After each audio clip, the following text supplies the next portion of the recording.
Hello and welcome to the Breaking Free podcast. I'm your host, Nathan Francis, and today I'm very grateful to be joined by Dale Holmes again, this time in person.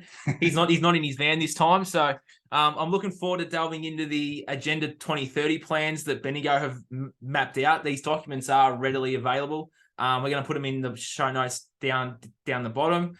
Without any further ado, Dale, let's roll into these documents and we'll go through a step-by-step guide as to what they're doing here and how this is going to be mapped out not only for Bendigo but for the world. And Bendigo is definitely and Victoria is definitely a testing centre for this. So Dale, take it away and let's roll into it.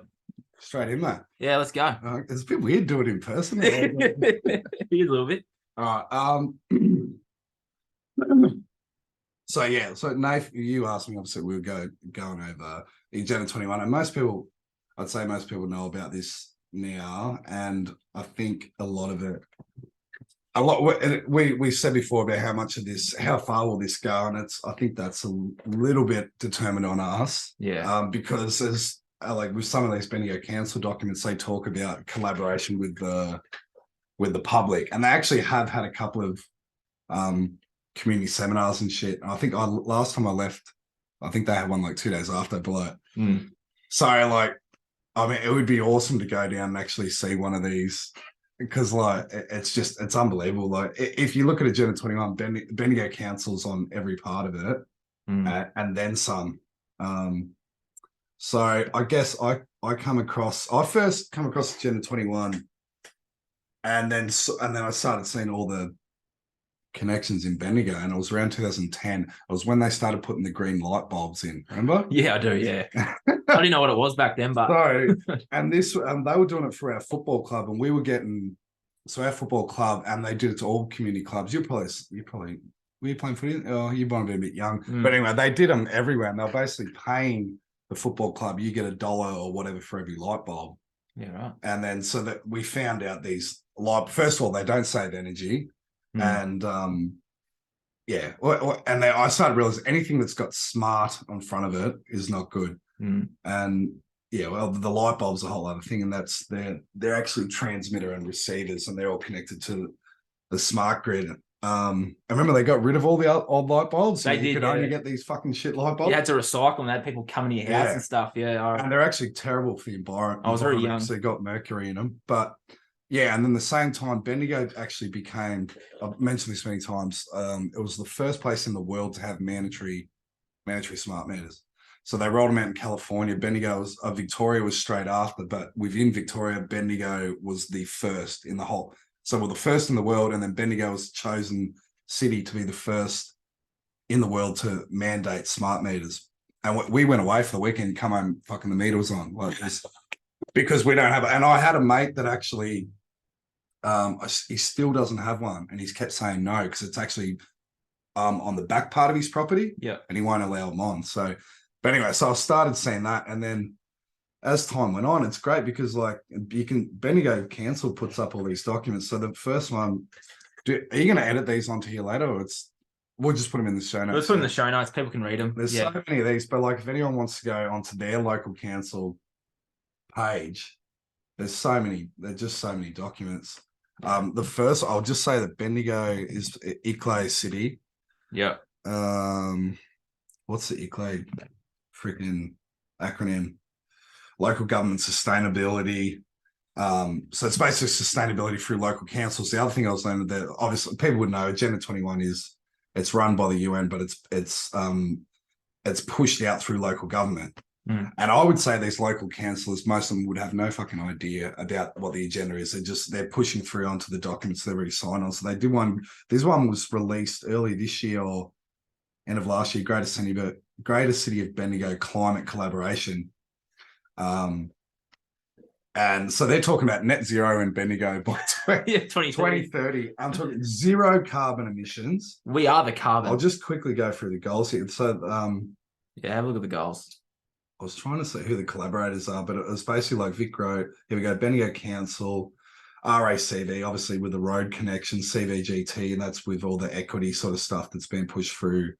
Job networks, Bendigo Community Group, Colvin Water, Bike Central, Colvin Water. and Bendigo Bank. And Bendigo Bank they're the same thing. They're absolutely signed on to every part of this. But so their goals are just mental. It's nuts, yeah. Renewable energy. How can we move to 100% clean energy by 2030? So these are like what the Albanese government got down to 43% reduction of emissions by 2030. Bendigo wants 100% clean energy.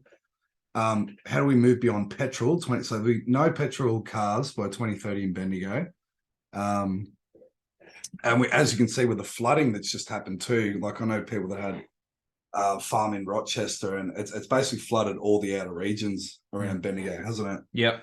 And that's a big one of get people off the land. How can we eliminate concepts of waste by 2030? How can we change our food systems? We know all this shit from the WEF and create zero carbon buildings. So Bendigo Bank, who's one of the signing on to this, they already went, I think it was about 2007, they built a whole new smart building. And them, along with Anglicare Victoria and other businesses, and you can see that they push all the LGBT stuff, that they started making these smart buildings. And if you can see the smart building, Bendigo Bank, have you been in there? The big, yeah, I've been there. Yeah. So it's just a huge open area, and now there's only about 15% of workers in there because they're all staying at home. And they all went onto the flexible working hours about 3 or 4 years before the before the pandemic. And what we'll show later is what they want to do is create all these buildings that are going to become residential real estate. But the reason you need the open building is you need connectivity of devices. And so they're building the Bendigo Hub now, which is a council building. Yes. Yeah. And that's going to be another smart building. And I did put one. Did I put one in for the Bendigo Education Plan? No, you didn't, but we can add that. I'll quickly mention it. So Bendigo Education Plan, it was done when Ron Lake was head of Bendigo Senior Secondary College. I was in high school back then, so I was part of it. Yeah, it was. So I think the early plans were 2001, 2002, and they rebuilt. Yeah. So it was a huge Labor government initiative. From 07 to 09. That's when they started rebuilding. But so they've continued to remodel the Bendigo Education Plan every year. And if you go back to Dr. Richard Day, it says schools will become the hub of the community, and kids will spend longer in schools and learn nothing. So that was 1969. And it's the same thing, big open learning centers. All the teachers hate them because it's too much noise.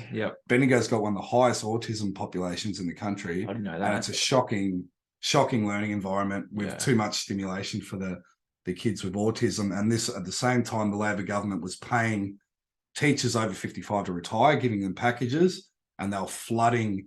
They lowered the enter score for education, and they were flooding with new teachers because they were pushing this new model of teaching with the Bendigo Education Plan. And we actually took it from Canberra first.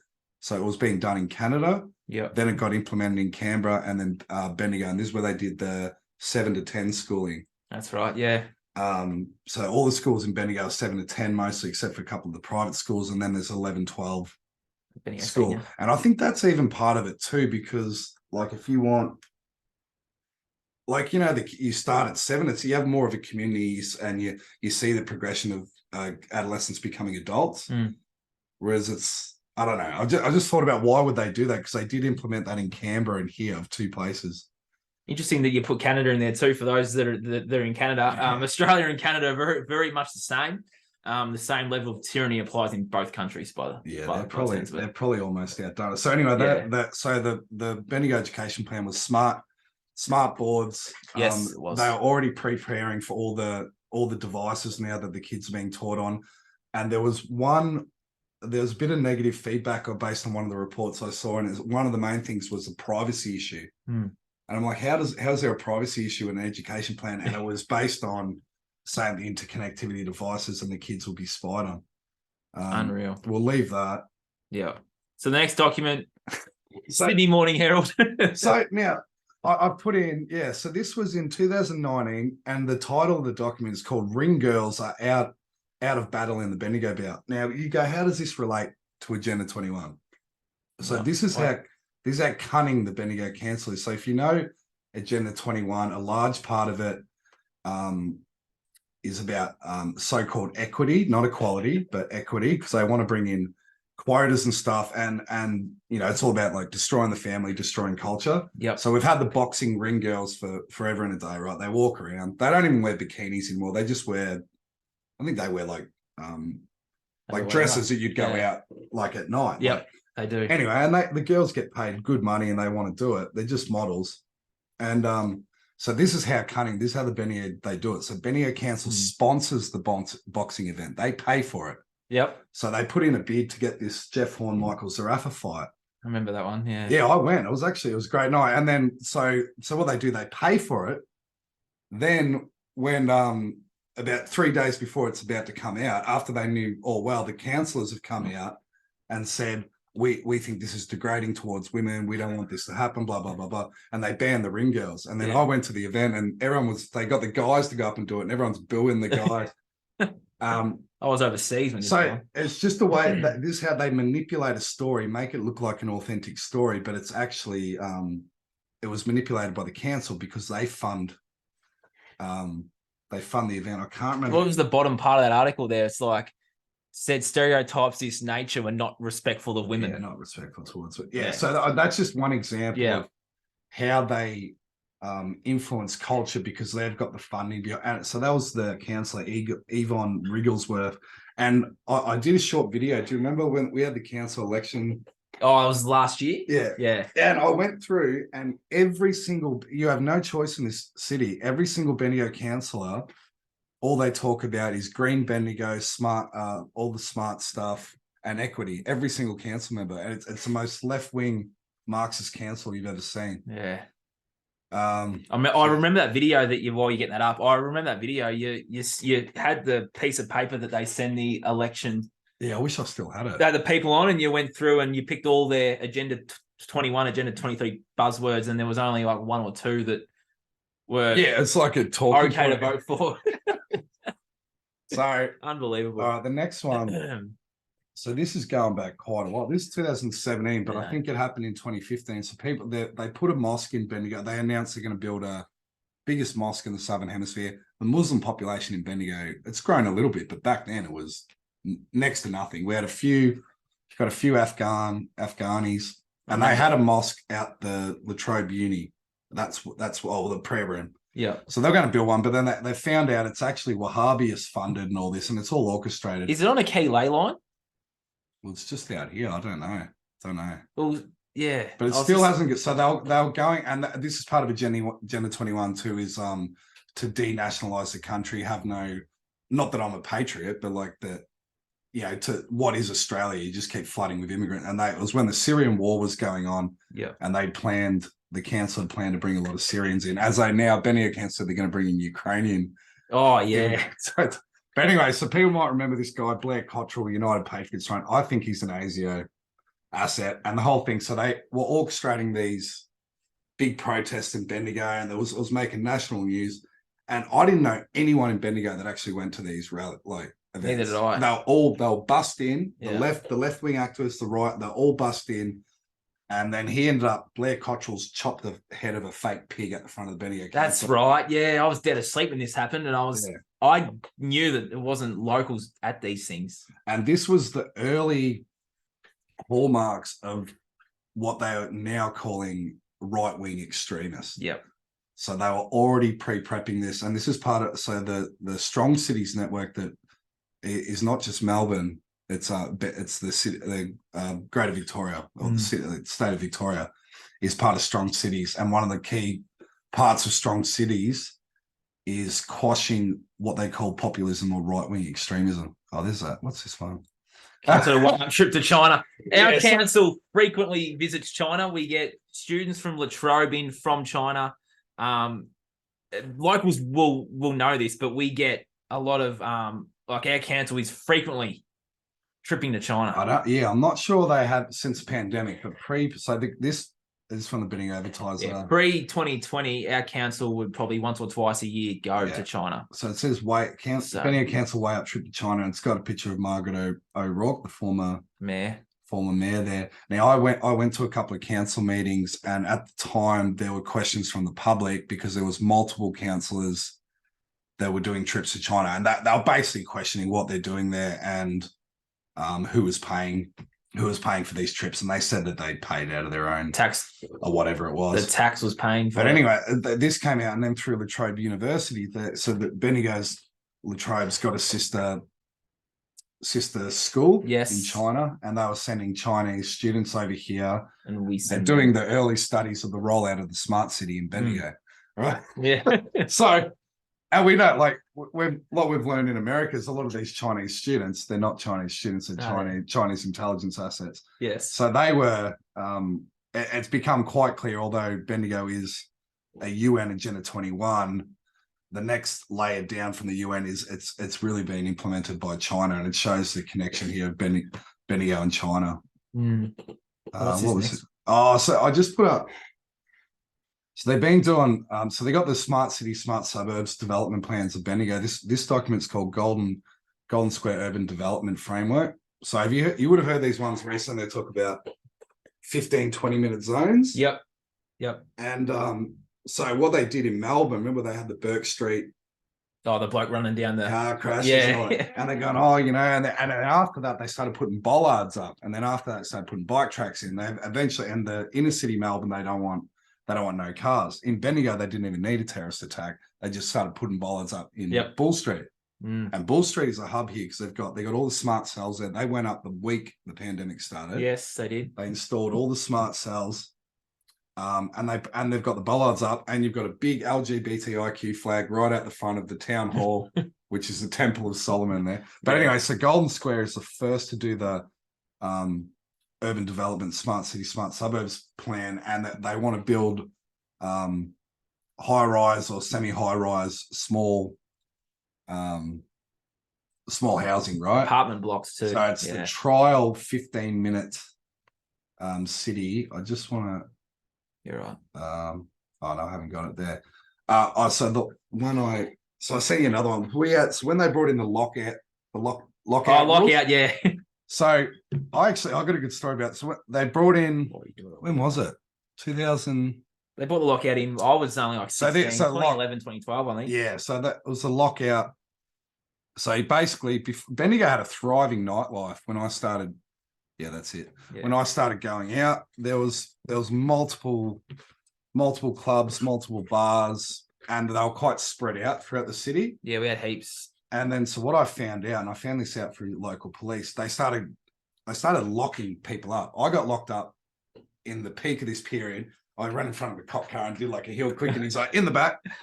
And then I went into the cell, and there's about 25 blokes in the cell that night. And like, that doesn't happen. And so what they were doing is they were locking up huge numbers of people, and then they're sending the statistics to the government and going, look, Bendigo's out of control. We need to install a curfew, which was 2 a.m. or whatever it was. It is 2 a.m., yeah. And so Bendigo again was the first. They hadn't even done it in Sydney yet. I think we were the first regional city. So we implemented a 2 a.m. curfew, and it basically was done to reduce police numbers, so the police could just control a close precinct, because all the other clubs that were open to 3 o'clock licenses, because of the 1 or 2 a.m. curfew, no one went there anymore because they got quashed because you got locked out. Yeah. And then it left it into the hands of 2 or 3 clubs, and it's basically destroyed the nightlife. And they did the same in Sydney and King's Cross. Yes. And the main reason they did it in King's Cross in Sydney was they wanted to, it was King Hits and that. Yeah, well, this is what they were using the excuse of King. You're going to find King Hits, yeah. People are going to get, it just happens. Like, people get hurt and stuff, but it's not, the lockout didn't achieve anything. But it was basically, they want to turn these nightclub precincts in the inner city into residential real estate. And they've done a bit of it. Here they have. In King's Cross and in Bendigo, one of the big clubs, old Studio 54, is now commercial real estate. And we've had another one just shut down, which is probably likely to be commercial real estate too. So, yeah. Again, Bendigo was the first. All right. Do you remember this article? I do, yeah. Hey, says hay fever, asthma to factor into Bendigo streetscape strategies. Yes. That was on the November 7th, 2019. So COVID had just started. In this period. No, it hadn't started. 2019? Well, we weren't in lockdown. That was end of 2019. Oh, the virus was in China by then, though. Yeah. Yeah. So first we had thunderstorm asthma about a year before that too. That's right. I think they were trialing different spraying and stuff like that. And like, I mean, I grew up as a chronic asthmatic, and I was a rare one. I was the only kid in most of our classes that had asthma. I don't remember any of my mates having asthma as a kid. And now everyone's got asthma. Everyone's got hay fever. Yeah. which I think's, it's a mixture of the jabs, environmental toxin spraying, and all that shit. But Yeah. so Diet. then we've had this document. It's called Greening Greater Bendigo Strategy 2020. 2070. It's got a huge. It's a 64-page document, but I'll just show you this bit. It's called Health Check Bendigo Current Urban Forest. That's page 12 for those that are going to open that document. Page 12, that is, or 10 to 12. Yeah, so. 10 to 12. Yep. And again, so they got Bull Street here too. So what they're talking about, they're saying that these trees, certain trees within Bendigo aren't sustainable. And the first ones they hinted at was if you go on View Street in Bendigo, and they've got those beautiful old, what trees are they? They're European trees, I think. Yeah, in View Street. View Yeah, Street. I know. Yeah. So they've, and I can't find the old article, but there was one. So they're going to cut all those trees down. They've started cutting a lot of urban trees down. And the point is that the millimeter wave of the 5G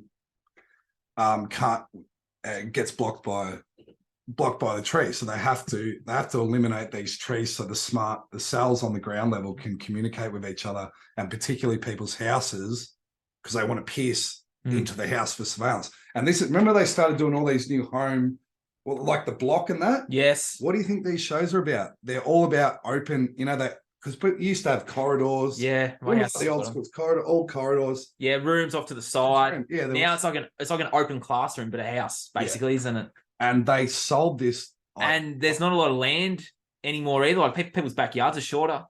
Like some people don't have backyards, and everyone's jammed in. Like they're all shoulder to shoulder. Like but the key is they want everyone that builds a new house now, it's open living, open to the kitchen, living room, and the same thing. It's so they can surveil and spy on you. Yes. So anyway, it's just this hay fever article, and then if you go through this document, they show you all the trees that they've been cutting down around Bendigo and planting new ones, right, too. But they're very strategic about where they want it. And have you ever seen this one? Yeah, I was reading it yesterday. Bendigo joins counter-terrorism training. So why don't you tell us about this one? So it's my belief that they were going to. So it says, they did a mock terrorist kidnapping 37 people at a Commonwealth Games event, which is pretty funny. So I think it was the year after this. 2006 was the Commonwealth Games we had here in Melbourne, Victoria. And then we had a few events here in Bendigo, remember? Was it 06? It was 06, yeah. Yeah, so that's literally coming out a few months before it. And they did a number of counterterrorism training events. They did another one involving, I think it was a terrorist activity on a bus stop. And I don't think this plan will go ahead, but I think this was the original plan, and it was going to be used with the mosque thing, right-wing extremists. But if you look at this bit here, this is 2005. I've mentioned this guy many times. State Police Minister Tim Holding. Now, do you remember Tim Holding? I remember the name. So Tim Holding, he is on the Strong Cities Council. He's one of the, what do you call him? I don't know. He's a fucking member. Board member or something? Or not executive or something? Anyway, he's one of the key guys within the Strong Cities network. He lives in London now, but he's a former, he was police minister and he was emergency services minister. And when he came in, it was after the 9/11 period. Yeah. So he went over and met with, trying to think of the guy's name. He's the guy who he set up. He owns all the body scanners at the airports. Chertoff. Yes. Yep. So Chertoff, one of the key guys behind 9/11 and a Zionist, avid Zionist, Tim Holding went over to America, met with the State Department, and this is when they started bringing in all the counterterrorism legislation where we're having fake terrorist attacks all the time. So Tim Holding there was orchestrating this event in Bendigo. Will they still do it? It's linked to the Commonwealth Games. I don't know. Well, we've seen this terrorist attack now. Oh, not terrorist. We've seen the right-wing extremists in Queensland. Will they do something in Victoria? So this is just one to keep your eye on too. Could they still pull off a false flag terrorist attack in Bendigo? Potentially. I don't know, we probably need to. This doesn't really go into Agenda 21. I just put in do you remember this one? The IBAC investigation exposes corruption at Bendigo Health. Now, this guy, I actually had a friend who was a PA to the CEO of Bendigo Health. Yeah. And it was mass money laundering going on. So they built that new hospital too. That was again under Andrew's government as a smart hospital. But there was massive money laundering and corruption going on. I think he was even doing up his own house with the it's in the article. Yeah, it's in the article. It was a lot worse than that. And the friend that I had worked there, was serious threats that he made to her as she was exposing some of the corruption going on at okay. Obviously we're not here to push fear and stuff, but like, Dale, how far do you see this going? Like, how far do you see them pushing this? I know it's a hard question, but how do you? Well, they want net zero. So they want zero carbon farming by 2030. I don't even know how that's possible. No. They want zero carbon emissions by 2030 and 100% electric vehicles by 2030. So we got 7 years to hand out cars back. And the thing is, if you look at Bendigo, it's not like Melbourne where you can implement a smart city there. We've got people that live out on the outskirts of towns and regions and stuff. You're not in a bicycle zone if you're out in Ginnerton or whatever. No. And this is what they started doing when did they do the Calder Highway up? I think about 2010 as well. Yeah, around the same time they did the smart schools with the education plan. It was the same time. They did the same thing together. Yeah. Yeah. If you look at the smart rail that's supposed to run from Melbourne up to the Gold Coast, it doesn't go through Bendigo. It goes Melbourne, Shepparton, Albury up that way. But the way I've looked at it is like Melbourne is going to be this huge mega city that may possibly extend right up to Bendigo. They're going to have that hub, and then following the rail hub, because they extended the Calder Highway in about 2010, and that part of Agenda 21 was basically to destroy all the rural towns from the old Calder Highway. We used to stop at all the towns, go to Woodend and all that. Yeah. Whereas now it's just bang. Straight through. And America did this years ago, where you can drive the whole one end of the country to the other and never go through a town. Yeah, well, I went over to American. Well, what do you see? Wendy's, McDonald's, KFC, Taco Bell, Dunkin' Donuts, all of them. And they not any local diners or any local cafes or anything, just all unless you want to do the old routes. But yeah, so that's part of the. So I think Bendigo actually extends onto the Greater Melbourne as part of this huge mega city that they have planned. Those And then if you look around the COVID time too, one of the main things they quashed, they made sure there was no local sport. And they have destroyed these towns. You look at all the footy clubs are all going down there. And the cricket clubs too. Because there's a cricket league that folded only a couple of months ago. Yeah. And I think it was Upper Loddon or one of those cricket leagues folded. Yeah. Unbelievable. So I'll do the last one. Drag. And of course, Bendigo Council does drag queen fucking story time. A terrifying picture here. Those looks on Spotify. So they run the Bendigo Pride Festival. So now again, we're not against gays and fucking trans, like whatever. But this is an evident, clear part of Agenda 21, the destruction of culture and society. And pushing the pedophilia agenda too. So of course Bendigo Council's involved in that. That's about all the document. I keep going for it. I had some other ones in here that were a bit unrelated. Yeah, we can touch on them. They're not Agenda 21, but just as a summary while you get that up, do you see how do you see this playing out in the next 12 to 18 months? Are they going to really ramp this up? What are your feelings? Well, as you said, with the net zero, going towards net zero, the only way that's possible, people going, we can't mine enough cobalt in the Congo to produce enough of these batteries, and we don't have enough energy. Well, the plan was to kill about 90% of you, so they don't need to build all these cars. It's only, and even what's his name? Malcolm Roberts has kind of mentioned this in the Senate. He's like, how are you going to bring everyone over to electric vehicles within 7 years? And the whole point is that you won't be here. Yep. And fuck, man, the amount of people I've spoken to in the last 3 weeks that are seriously, seriously sick and probably in danger of dying if they take another jab. So how do I think it's going to go? It won't eventuate.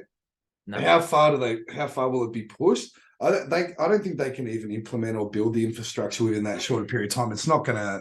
I think a lot of it's going to be exposed next year. I think next year they're going to hammer all these agendas as quick as possible. Yeah, they can't do it in that time frame anyway, and we're seeing their plan, but how far it goes, we'll find out too. But like, I'll try and find a link to the next Bendigo Council meeting, because they've got another one of these about Green and Bendigo. Yeah, it's and in... what's the one? Anyway, yeah, we'll link that if we can. Yeah, if we find it. Just to wrap, I guess just to wrap things up. Bendigo being the forefront of this, and there's strong and smart cities. Like Bendigo is what, both strong and smart. Yeah, they're signed on to both, and ICLE, everything. Yeah. Got anything else there? The other one was that they were a bit kind of like conspiratorial pedophilia related. Should we leave them, or should we? Let's leave them. The next one, part 3.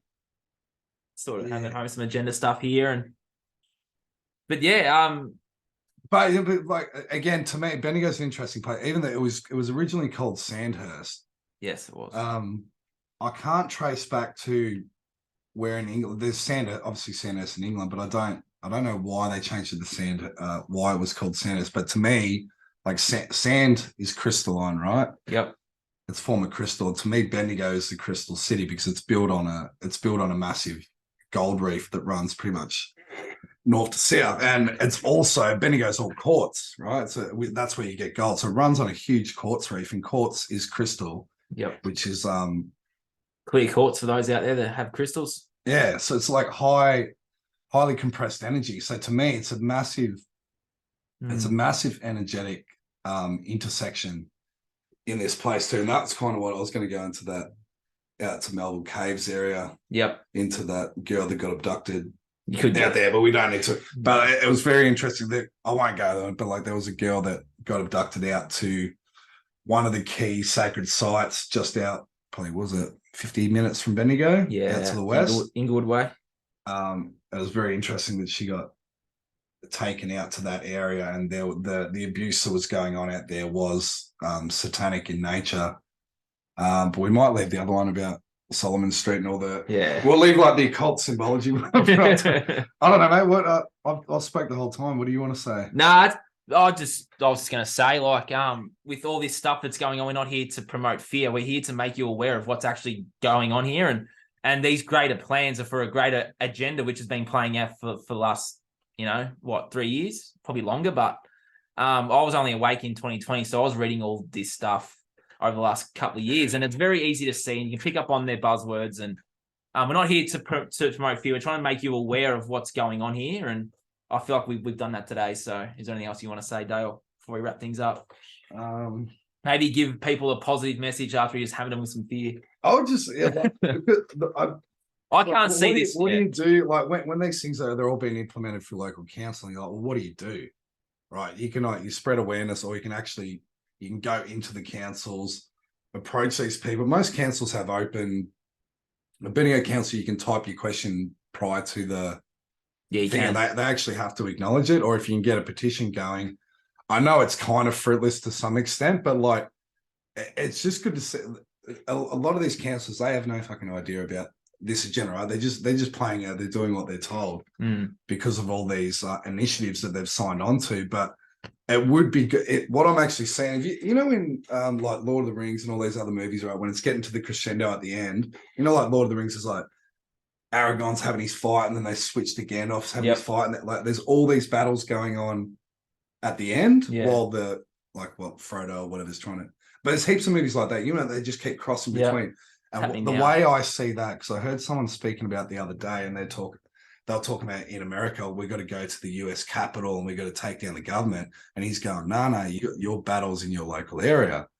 And that's how I saw it, that if everyone is fighting against their own thing, it's kind of like that's what happens in the movie. Everyone's taking on their own battles to defeat the centralized figure. Do you know what I mean? Yeah. So I mean, and like I'm full of shit because I haven't been to any of these. Do you know what I mean? Taking them on too, but like Yeah. if people want to do that, it's just call them out on their bullshit. Yeah. And it's obviously it's so ridiculous now. They're pushing it so quick. Mm. Just make a fucking joke of them. Yeah. Because I think if anyone needs to be held accountable, because we always look to freaking state government, federal, Higher up, all these people, whatever forum. but it's like, no, these local councillors, they are more culpable, as culpable and more culpable than the rest of them, Yeah. Well, thanks for coming on today, Dale. We probably talk for the next, 3 or 4 hours about this stuff, but it's just a lot there, and I feel like we've given people some information to go away with. One thing I'll add too is if you want to fight the system and that, become healthy and become the best version of yourself too. Become independent from the system, so you aren't relying on the system to cram you in like sardines. There are ways around things, and finding your sole purpose, finding your purpose in life is one way of fighting the system, isn't it?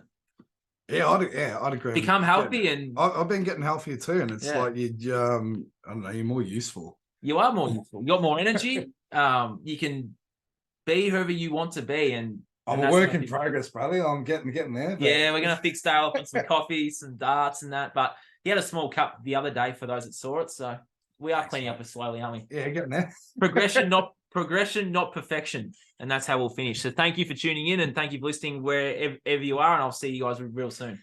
Thanks, mate.